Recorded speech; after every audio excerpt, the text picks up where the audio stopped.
Hey guys, welcome back to my channel. Of course there has to be some dude in that alley talking so loud, like I don't know who he's talking to. I don't hear anyone responding to him. So today we're going to be going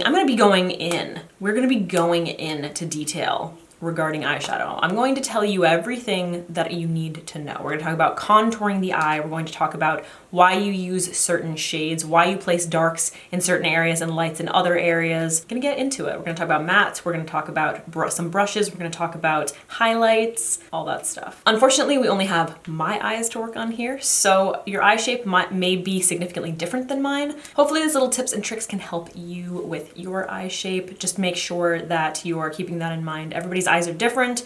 Some things that I do might not work for you. Some things you might have to adjust a little bit, but I'm gonna keep this pretty general. All right, so if you wanna hear everything you need to know about eyeshadow, keep watching. All right, so first thing is first, before you go in with any eyeshadow products, you wanna make sure that you're priming your lids, just like you would prime your face for foundation, just like you would prime a wall before you paint. You have to create like a base for the eyeshadows. When I talk about creating a base, I mean that your eyelids create natural oils, just like your skin creates natural oils, and you want to make sure that you are creating a barrier between the product and your actual skin. It's going to prevent creasing and it's going to make the product last longer. So I have two options that I like using. You don't have to use these two things. They're a bit more high end. The first one is Marc Jacobs Undercover Coconut Eye Primer, I believe it's called. And the next one is Makeup Forever Step 1 Skin Equalizer Eye and Lip Primer, 24 hour. This is a new product. It's fantastic. I really like it. They're similar. They're a bit more sheer. They feel very velvety and they act as great base. So they have a little bit of color, so they cancel out like any darkness that you might have and veins, stuff like that, discoloration. And you don't have to set it with a powder. It kind of like mattifies and it creates a really velvety, smooth base, and it's great for blending. So these are fantastic. For years and years and years, I just used concealer. I would do the tiny amount of concealer just to cancel out any discoloration and then set it with a translucent powder. That's perfectly fine. Doesn't matter what concealer you use. I love Shape Tape.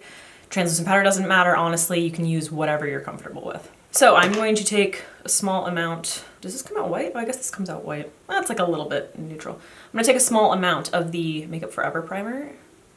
So I'm trying to decide which one I like better. I think I might like this one better. I already have a little bit of concealer, obviously from doing my foundation, doing my brows. I have a little bit of concealer up here, so I'm just kind of blending this into those areas. So it's mattifying and it's creating a nice velvety, smooth base. If I touch it, it doesn't feel wet or anything like that. You want to be careful that you're not going in with way too much, particularly if you do use a concealer, because that can often do the opposite effect and intensify creasing. So we're going to start off by talking about how to contour the eye, because that's really what eye makeup is. So if we look at the shape of the eye, everyone has a natural crease here. Obviously, all eye shapes are different. Some people have extremely hooded lids. Maybe they don't have any crease. Maybe they have kind of like a semi-hooded crease like me. Maybe you have a beautiful crease like if you're Jaclyn Hill or if you're Butte Soup from Instagram. They have the most beautiful crease right here, like their brow, everything about their brow bone, their eye socket is just like absolutely stunning. So gorgeous. So that is kind of the effect that you are trying to achieve when you contour the eye. So when you look at the eye naturally, you see that this area goes back in space. If we're looking at this in terms of planes, this is going to go back in space. The brow bone is going to come forward in space. And if I turn my face like this, you can see this comes forward, this goes back in space. The center of the lid is going to come more forward in space. And then you also have the opposite ends of the lid. So you have the inner corner and then you have the outer corner, and those are also, because of the shape of your eye, they're going to go back in space a bit. And then it's similar for the lower lash line, but this is different for a lot of different people. So we're gonna get to that in a minute. So basically what we're going to be doing with eyeshadow is intensifying that effect like we would with your cheekbone. You highlight the top of the cheekbone and you contour or shade underneath the cheekbone to set that back. So you're going to be bringing the cheekbone forward more. So really what you're doing is you're going to be rounding this out. When you apply one shade to your face, if it's foundation or even if it's eyeshadow, what you're doing is you're taking a three-dimensional object really and flattening it. And the reason that we contour is because to the human eye, the most flattering thing to do is to round the object out. I'm trying to speak as all my artists out there might know what I'm talking about. Now, like I said, everyone's eye shape is different. I have slightly hooded lids, but I also have a lot of room to work. I got a lot of real estate. Okay, so I have a lot of room to work with here. So typically the brush that I like to start off with is this one. This one is by Morphe. It's the Y19 brush. It's a little bit larger if you have smaller eyes and you don't have as much room to work with as I do. You might want to go for something a little bit smaller. And this is what I use to create a wash in the lid. So when you're starting a painting, you want to start off in the mid-tones. That's really what you're going to be doing with eyeshadow. So that typically begins with your what's called your transition shade. So you're starting off with your mid-tones. You're not going in with your highlights yet. You're not going in with any dark colors. You're starting off with your mid-tones, and then you're going to slowly build it up. This is going to ensure that your blending is seamless, and it's going to make building up those shadows a lot easier. Now I'm going to be using the Huda Beauty Smoky Obsessions palette as my example. So there's this caramely shade right here, which is my medium tone. It's actually, for me, I'm quite fair right now. I think that it's better to use something that's maybe like a couple shades darker than your skin tone, maybe 1 or 2. I'm gonna focus it on the tip of my Y19 brush. I always tap off the brush because you don't wanna go in with too much product. If you just tap it into the product and then you go right in, you're going to be depositing a lot of product in that one area. Sometimes that can work, maybe if you're packing shadow onto the lid or onto the outer corner, but when you're starting off with the crease, you want to start off with a very light wash. The best thing to do is start off with a small amount and build it up. I'm going to place this right here. If you press your brush into your crease, it basically does the work for you. And then you can just kind of go back and forth. And I like to do back and forth as well as sort of circular motions. It's really preference, however you like to blend. I think it blends out the best way. So I'm just placing this in my crease and then I'm doing my circular motions, and I'm starting to define that crease area just underneath the brow bone. And if you don't know where it is, like I said, if you have very hooded lids, you just place your brush right in here and you can feel it kind of like go around your eyeball. It's extremely attractive. So this is going to act as our transition shade. You can see it's just like a nice light wash of color. Now I'm just going in with a second layer. I'm building up that color, building up that product very slowly, like I said. I also want to make sure that I have enough of a base for when I go in with a slightly darker shadow. Now, the next jump is quite deep in contrast. If you squint, that's significantly darker than our transition shade. So a great trick is to blend the two eyeshadows together. So you're going to be mixing them. And the way that I do this is just using this brush as an example, is just kind of tapping into this shade, tapping into that shade. I like to kind of go back and forth. That's going to mix the two colors, and then always tap off your brush. I'm not actually going to use this brush, that was just an example. That was a nice trick. Mixing shadows is a nice trick. However, having the correct brushes is very important when it comes to blending. Now, you don't necessarily have to have expensive brushes. You don't have to have every single blending brush that's ever existed. When I first started doing makeup, I used e.l.f. brushes. I used NYX brush. Did I use NYX? It was mostly e.l.f. Please don't feel like you have to go out and buy a bunch of expensive brushes. I will say that for all of the brushes that I'm going to recommend, that I'm going to talk about, Morphe has probably all of them and they're very affordable. So I definitely highly recommend them. There's a lot of other Delium tools. They have really great affordable brushes. Natural hair brushes are great for starting. They're great for blending. They're excellent for blending products into the skin, into each other. Synthetic brushes are typically used for packing on product. I don't want to get too much into brushes because I kind of want to make it a different video, but I just want to talk about the different tools for blending. So my rule of thumb, let me just get to that, is that as the shadows get darker, the brushes will get smaller. So I started off by using this fluffy Morphe brush in my crease because I'm doing a light wash. It doesn't have to be completely precise. Now this is another Morphe brush. This is the M507. It's a very concentrated blending brush. It's quite small comparatively. It's a bit tightly packed. It's got a nice point at the top.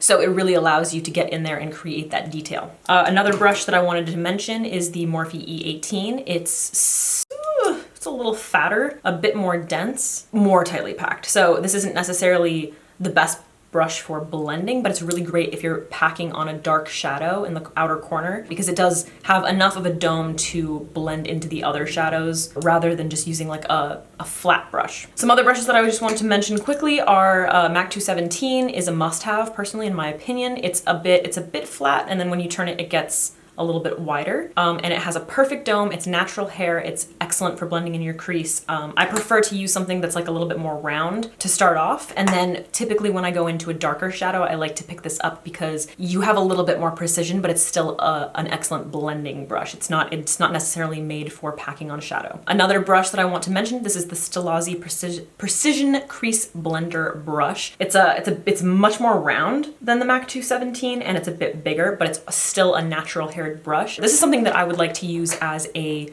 sort of an eraser or a blending tool for after you've kind of placed everything down, you can really blend it into your skin. Try to keep in mind if you're having a difficult time blending, as the shadows get darker, the brushes should get smaller. It's simple, but it's effective. So now I'm going to be picking up my MAC 217 and I'm going to, this is so difficult. I'm like trying to look at my monitor. I can't do this. Like I need to look. I need to look at what I'm doing. We're zoomed in too much. All right, are you ready? All right, so I'm tapping into them back and forth. I like to just kind of do this and focusing it on the tip so it doesn't get everywhere.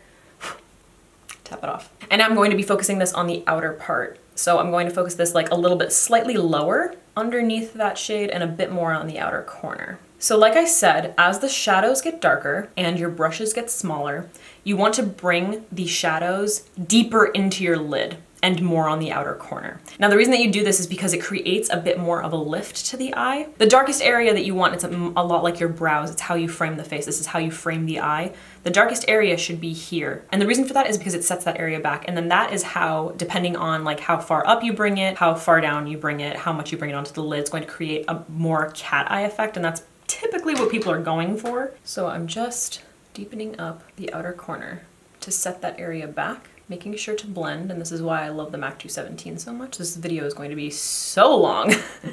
I'm blending into my transition shade, but I'm trying to make sure not to cover it up or bring it up too high.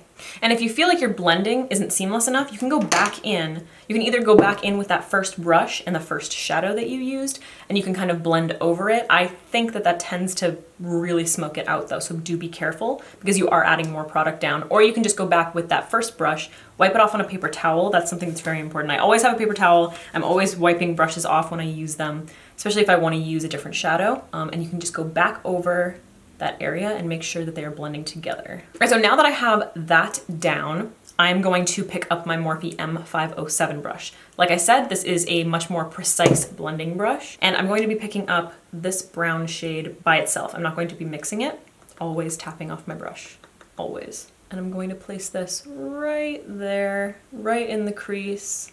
So we're slowly building up that definition of the natural crease that our eye socket creates. Now when I look forward, you can see that it's really created that shading in the eye. So it's really setting this area back, and because these areas are lighter, it's bringing them forward. So it's creating a more three-dimensional look to the eye. Blending takes a lot of back and forth. It takes a lot of patience, it takes a lot of practice, and it's something that you're not just going to get right away. It also takes a lot of, people have different preferences. So what works for me might not work for you. What works for my eye shape might not work for you. Before we get into like shimmers on the lid, bringing those highlights forward, I want to talk about the lower lash line. As far as blending, this is the City Color CCB 103 brush. I like this brush a lot. It's nice and flat, but it's got some good variation in the length of the bristles, so it creates a bit of a dome effect. This is a synthetic brush. It's also great for packing shadows on the lid, but I prefer it for blending out my lower lash line because if you look at my lower lash line, this whole area right here, what I like to call my under eye bag, is quite large. I like to cover this whole area basically in a darker shadow, something darker than my actual skin tone. Because if you look at it now, it comes forward quite a bit. And the definition of this line sort of intensifies that. And then it creates, I have very dark circles and they're difficult for me to cover. So because this part of my eye is coming forward, it sets this area back even more. So what I want to do as someone who has dark circles is set this area, bring this area forward right here. I want to highlight that area and bring it forward and set this area back. And that's going to kind of create the illusion that they're on almost the same plane. So my eyes won't look as sunken, my dark circles won't look as dark. I should probably finish that eye, huh? So what I like to do is start off with my CCB 103 brush and dip into that first caramely shade. So whatever my transition shade is, always tap off my brush. I always tap it off on my finger. I like to kind of squint. You'll also notice that I have significant creases underneath my eyes. There's another reason that I do this is it kind of blends that out. If I were just to take, say, a flat definer brush and put like a line here, or just to deepen up this area, it would look very odd. That's my personal opinion, and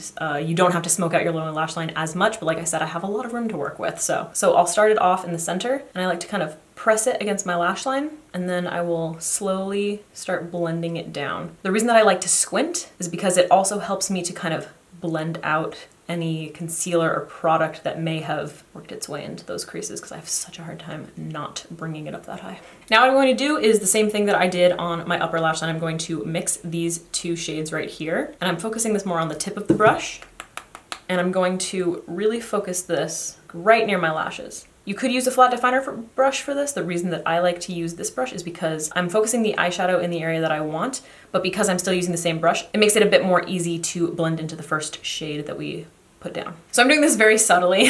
I feel like I should intensify a little bit more so that you can see what I'm talking about, but hopefully you can kind of see that I've set this area back a bit and it doesn't look quite as intense. I'm gonna grab that brown shade by itself, like I did on the upper lash line, and I'm gonna focus this on the outer corner and blend into those two shades. And I'm gonna focus this more on the outer corner. I'm gonna bring it in about halfway, but I'm not gonna bring it into the inner corner, because that's going to help create that cat eye effect, that lift. It's just more flattering. It's typically what most people go for. So focusing it here is going to set this area back. It's gonna sort of give it that sweep. If I put darkness here, it's going to create a bit more of a round effect. It's going to create more of that halo effect. You can kind of see that gradient that I created, and it gets slightly lighter going here. Like you can see how this just kind of looks like, it looks red and it kind of looks irritated. And it looks like it's coming forward quite a bit. All right, so I just went in and evened out my eyes, just went through the same process so that they were nice and even. Now what I want to do is really intensify this effect so that you can really see the difference. And then we're going to talk a little bit about shimmery shadows. Now, when you're going in with really, really dark shadows, these are particularly velvety, they're very pigmented, you can risk fallout. If you have a difficult time with this, then you probably want to do your eyes first. This is how I used to do my makeup all the time. I'm self-taught, so that's just kind of what made sense to me. And then I started watching YouTube tutorials and people were doing their face first and then their eyes, so I started doing that. It takes a little bit of trial and error, it's basically personal preference, but if you're having a very difficult time with fallout, I would suggest doing your eyes first. What you want to do is create your base, maybe do some concealers and do your brows first so that going in with your foundation after you do your eyes isn't as difficult. Then you can do your face makeup and finish off your lower lash line. The other option is to bake underneath your eyes, but this can sometimes create more of a powdery or a heavy look, using a lot of powder underneath your eyes. I don't like to do that. I like to have very, very dewy skin. I don't like having a ton of product on my face. If you're looking for a good baking powder, particularly if you're fair, the Kat Von D Lock-It setting powder is my favorite. Can't say that there's really any other powder that I use. I use this all the time. I absolutely love it and I highly recommend it. I am going to bake for the purposes of this because I'm going to be using black shadow and I don't want to get it over my face since I have my face makeup on. So I'm just gonna quickly place this in the areas that I would typically get fallout. I also get it like on my nose and stuff, which is irritating. This is also a good option for if you feel like you've taken your eyeshadow out too far and you need to do a little bit of cleanup, or maybe you took your lower lash line down a little bit too far and you need to kind of like brighten up that area to tone it down. It's kind of like an eraser. So this is an option. It's not my favorite, but it's an option. So now what I'm going to be doing is I'm going to start going in with this other dark brown. It's like a shade or two darker than this one. And I'm going to be using the Morphe E18 brush. So this is a small blending brush. It's tightly packed. It's great for packing on more shadow when you really want to deepen up the crease. Make sure that you are looking down into a mirror. That's going to allow you to keep your eyelid nice and flat. You want to keep the skin as flat as possible, otherwise you're going to end up with skipping. So I'm placing this on the outer corner to really deepen up that color, and then doing a little bit of blending, just a tiny bit. Now I feel like I've gone in with like a lot of product. So what I'm going to do is take a blending brush. This is the first brush that we use, the Morphe E19. The Morphe Y19 from the Gold Collection. And I'm going to blend around those edges. No additional product, just blending. That's really nice. So that area is really going backwards now. Now you can see the difference. I placed that product down. You can see kind of a definitive line there. It's not blended and doesn't look particularly attractive. So picking up that blending brush and blending that line, blending the two shadows into each other. You don't want to be like right up in the mirror the whole time or too far away because you want to be able to get to the detail that you need, but you also need to step back because if you're very close the whole time, it can be extremely difficult to get both eyes very even. You have to step back and look at the shape of your face because obviously one eye is going to be higher up or one lid is going to be a little bit more droopy or whatever, and sometimes you have to take little liberties to make them look more even. All right, we're gonna take it a little bit further. I'm going in with the black, and I'm going to be using the Morphe M507 brush, my tiny little blending brush, so I'm gonna pick it up. And I'm placing it kind of on the side of the tip and tapping it off like I always do. I'm gonna look down, make sure that I'm looking down, and I'm gonna place this right there. And I'm patting it, not taking it out too far. And because this is a blending brush, I'm gonna do just a little bit of blending, just a little bit, but I don't wanna take it up too high because look at how it's so pigmented. So I'm patting that, placing that color down, define that crease a little bit. I'm keeping a very light hand. Actually, so I'm gonna wipe off that brush on my paper towel and I'm gonna go back in and do a little bit of blending into that dark brown around the edge, but same thing. I'm keeping it very centralized. I don't want to blow this color out. It's very dark. Now I'm going to pick up my first Morphe brush again and really blend around those edges, again with no additional product. So now what I'm gonna do, I think you can see it's having kind of a difficult time blending into those lighter shades because it is quite dark. So I'm picking up a little bit of the caramely shade on the first Morphe brush that we used, tapping it off, and then I'm going to lightly go over that area. And I'm making sure to just keep the product right there because I don't want to smoke it out even more than it already is. All right, so now I'm going to go into the lower lash line and what I'm gonna do is use a more detailed brush. So this is the MAC 239S. I believe this is a new brush. It's quite flat, but it is natural hair and it does have a bit of a dome, a bit of variation in bristles. It's great for blending out like really close to your lower lash line. So what I'm going to do is pick up that black shade right on the tip of it, always tapping off my brush. It's so important. And I'm going to focus, I don't know why I like to squint. I don't know why I do that. I feel like it flattens that area out a little bit, you know? Because when it's like this, it's just too relaxed and I can see all those creases. So when I squint, like really get it in there. And I'm gonna do this, I'm gonna pat it along my lower lash line, making sure to connect it up to the lash line. And this is going to intensify that sort of shape, that lift. So you can see we're really setting this area back. Now I feel like that's very harsh, so I'm actually going to pick up a little bit of that transition shade and go over that color. And that's going to help blend. That's another option that you have for blending, but you just want to be careful because it can build up a lot of product. And then you see I took a little bit too much product down here. I'm gonna just grab that little sponge, use it to like erase that spot right there. If you feel like you make any mistakes, a translucent powder is so important. You know what I'm actually gonna do is just deepen up the lid a little bit. So I'm taking just my CCB 103, I'm grabbing the darkest brown and I'm just gonna place this on the lid. That's why I like using a flatter brush that has a little bit of variation in the bristles because it helps you to blend rather than just using like a flat concealer brush or something like that. Maximizes time, minimizes brushes. All right, so hopefully you can see how that shape is kind of taking place. Another thing is because my eyes are a little bit hooded here, sometimes I like to bring a little bit more of a deeper shade up a little bit higher on the outer corner because it kind of creates a little bit more of a cat eye. It's usually just kind of like, you gotta play it by ear. You gotta see like what look you're going for, how your lower lash line is turning out. So what I'm gonna do is take my first blending brush and I'm gonna pick up that sort of medium brown, I guess, right on the tip. I like to fix it on the tip. And then I'm going to place it right on the outer corner. I like a cat eye, so otherwise I feel like my eyes look really hooded. So you can see I just kind of add a little bit more right in there and it adds just a little bit more of a lift right there. And I'm not gonna take it up too high. I'm just gonna place that product, kind of set that area back a little bit more so it doesn't look like my eyes are saggy. So that's really what you're trying to do. You're trying to create the effect that you have really beautiful, big open eyes. And then I'm going to take my MAC 217. I'm gonna wipe it off, make sure I don't think there's nothing on there. I'm going to blend around those edges. It's a lot of back and forth. If you're having blending problems, you're probably not blending enough. I like that better. All right, so now let's talk about shimmer. So when you're painting, you're taking a two-dimensional object and you're creating the illusion of three-dimension. So your shadows are going to go back in space. The paint itself is going to be thinner.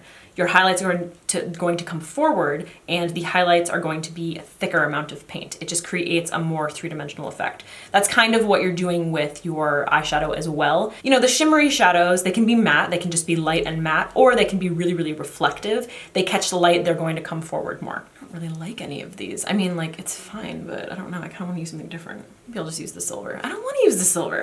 So this is the NYX Born to Glow palette. This is what I used to highlight my face today. I'm just gonna use some shimmery shades from this because I'm not really feeling that silver. I really love for packing on shadows. This is the medium sweeper brush. This is the E54 by Sigma. This is probably my favorite brush for packing on shadows because it still has it's very tightly packed, but it also has a variation and dome. So it's flat, but it's still got a little bit of something there, you know? And it has a bit of a dome on the top, so it makes blending very easy. You could just use any old flat brush, but I really like this one. I highly recommend it. Actually, you know what I'm gonna do? Fuck that. We're going kind of like bronzy. I'm gonna grab this bronzy shade right here from the Smokey Obsessions palette on that same brush. You wanna make sure that you're packing it on. These contain a lot of oil, so you will get fallout, you will get white a bit, because they're quite thick. And I'm going to focus this right in the center of the lid. So you can already see how the light is hitting that and it's creating like a more rounded effect right in the center because this area is dark now. If you're going for more of a halo eye look, you'll want the center to catch the most light because it's going to create a more rounded effect. That's not what I'm going to be doing. I'm going to be going for more of a cat eye. So we're starting off with like a medium shade once again. Now we're starting our highlights, so we're starting off with our medium tones again. We're gonna finish off with our extremely light shades. That's a beautiful shadow. I'm using a patting motion to blend into those mattes. You want to make sure that it doesn't look like you just like placed down a shadow. You also, for shimmery shades or foiled shadows, you have the option of spritzing your brush with a little bit of setting spray. MAC Fix Plus is a great option. NYX has good setting sprays, and that will intensify the pigment even more. It'll really metallicize it and really make them stand out. But this shadow is pretty damn gorgeous. Don't really feel like it needs it. Now to create even more dimension, because I have all of my darks happening out here, I have a mid-tone shade right in the center of my lid where I'm beginning to create the highlights. I'm going to intensify that further by picking up this yellow shade right here from the NYX Born to Glow palette. So I want my lightest shade to be in the inner corner, so we're gonna go from light to dark. I'm going to be placing this right in my inner part, placing it down so that I'm minimizing my fallout. And then once the product is down, I'm blending it into the other shade. Now you can do the same thing on the lower lash line. You can place sort of a medium tone down here. You can place shimmers, keep the lighter ones in the center or in the very inner corner. That's an option. I'm not gonna do that today. Now to finish off, first of all, I'm gonna dust off all this crap on underneath my eyes. This is another brush that I love by MAC, just to mention it. I just got it recently. It's the 133S. It's like a nice flat brush. I've been using this to set underneath my eyes. And I'm just going to slightly dust away that powder. And I did get a bit of fallout over here, so I'm glad that I baked. Also helps to brighten your under eye. All right, now my favorite finishing touches are the brow bone and the inner corner. The inner corner really helps to round out the cat eye effect. It also helps to open up the eyes a little bit. So I'm just using this as a nondescript brush. You could use any tiny little thing that's gonna pick up shadow. And then this is where the lightest highlight is going to go. Very outer part of the eye is the darkest and the very inner part of the eye is the lightest. So we're gonna place it right there. And then I'm just gonna blend a little bit around my inner corner. So this is going to finish off the look. It's going to finish rounding out the highlights. Then I like to highlight the brow bone because you want to bring forward all the high points of the face. I've already done my cheekbones. I like to do my chin, my nose, all those areas. It brings this forward. And now our eye is completely rounded out. I love it. Look at that fucking gorgeousness. All right, so I just popped on some lashes and a lip just to finish off this look. It wasn't necessarily a tutorial for this look, of course. It was more about why we place certain shades in certain areas, how we define the eye, how to contour the eye. You can use pretty much any color. You don't obviously, I mean, anything. You can use blues, you can use whatever. And all of these rules can be broken. Hopefully these were just some little tips and tricks. I know it was a lot. There was a lot. I was pretty long-winded, but there's a lot of information here, and hopefully it did help you. Hopefully you learned something.